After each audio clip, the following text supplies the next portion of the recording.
Okay guys, the magic that you are looking for is in the work that you did not do. So ano yung ibig sabihin ng saying ngayon guys? Malimit, most of us, we want to win, we want to, be recognized as a good athlete, as a great athlete, or as a great person. But we're not doing the work. So that's the magic, yung end point, yung magaling ka, nagsasucceed ka sa ginagawa mo.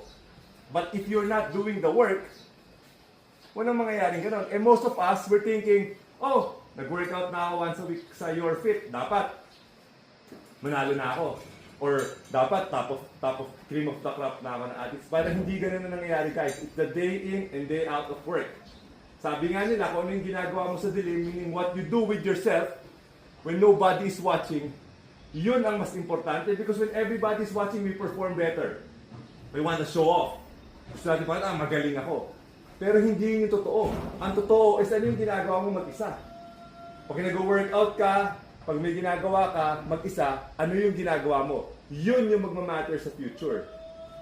Okay? Sabi ko nga sa inyo, hindi importante sa dulo yung wins. Ang importante is what we develop, the character, the discipline, the delayed gratification, the patience, the consistency of our training. Kaya nga sa Your Fit, sabi ko dito, excellence is not a singular act, but a habit. Therefore, you are what you repeatedly do. So anong gagawin natin now?